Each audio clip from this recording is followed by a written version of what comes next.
अपनी तपस्या को विराम नहीं दिया, उत्तरोत्तर चलने ही दिया। एक दिन भगवान व्यास बैठे हुए आहुति डाल रहे थे और आहुति करने के लिए अग्नि मंथन कर रहे थे, अग्नि तैयार करने के लिए।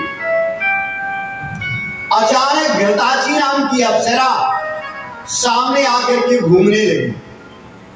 उसके रूप और लावण्य को देख करके भगवान व्यास के मन में गर्मी पैदा हुई और शक्ति निकल करके उस अरण्य पर हुई और भगवान शुकदेव जी प्रकट हुए। बोले भगवान शुकदेव भगवान की जय। तो जब भगवान सुखदेव जी जब प्रकट हुए तो चल दिया उत्तर दिशा। तो भगवान व्यास ने कहा, रे बेटा, मैंने बहुत बड़ी तपस्या करके प्राप्त किया है, कम से कम हमारे तरफ एक बार देख तो लो। कहा, रे पिताजी क्या देख लूं? अनेक जन्मों तक नाना प्रकार के गर्भों में आया गया हूं और अब संसार को देखने की इच्छा नहीं है। यम प्रव्रजन्तमनुपेतमपेत कृत्यम। और भगवान सुखदेव जी का कोई भी संस्कार भी नहीं हुआ है। द्वैपायनो विरह का जुभाव। लेकिन भगवान व्यास के मन में बड़ी पीड़ा हुई। सुखदेव जी जब चल पड़े, पुत्रेति पुत्रेति कहते हुए भागते रहे भगवान व्यास सुखदेव जी के पीछे। वृक्षों ने उनको समझाया कि ऐसे सर्वभूत हृदय को ईश्वरः सर्वभूतानां हृदये तिष्ठति अर्जुन भ्रामयन् सर्वभूतानि यंत्रारूढ़ानि माया। समस्त प्राणियों के हृदय में जो परमात्मा की दिव्य शक्ति काम कर रही है, वो साक्षात सुखदेव जी के हृदय में विराजमान है। इसलिए व्यास जी चिंता मत कीजिए, अपने बच्चे की तरफ और मोह को कम कीजिए और अपने स्थान पर जाइए। तम सर्वभूत हृदयं मुनिमान तुष्ण। तो महाराज भगवान सुखदेव जी के पीछे व्यास जी चलना बंद नहीं किया। कहा, रे बेटा, ये बात तो हमारी तरफ ताक लो।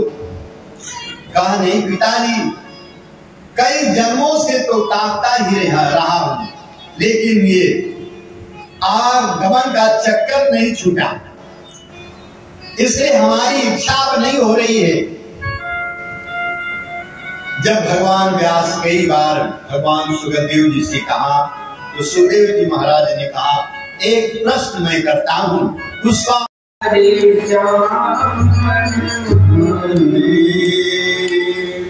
जब सादा कुशला सौन को ब्रवी नैन से सूतमासी। सूत कहते हैं विचारमान। सूत कोई उनका नाम नहीं है।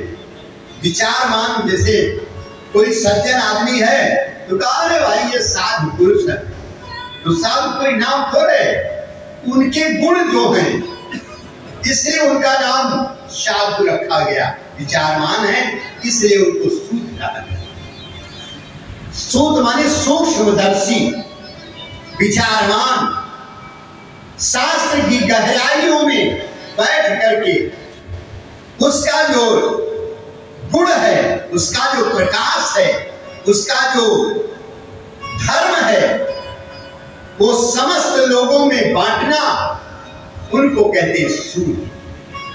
इसीलिए श्रीमद् भागवत में 3 प्रकार के वक्ता और श्रोता, उत्तम और मध्यम और अधम। उत्तम प्रकार के वक्ता महाराज परीक्षित और भगवान सुखदेव जी, और मध्यम प्रकार के महाराज भगवान व्यास और नारद जी, और सबसे नीचे सूत और सौनक। कहीं इनको इस लाइन में क्यों रखा गया? और भगवान बादरायणी बृहदस्सो भरद्वाजा ससित्सो रेणुकासुतः।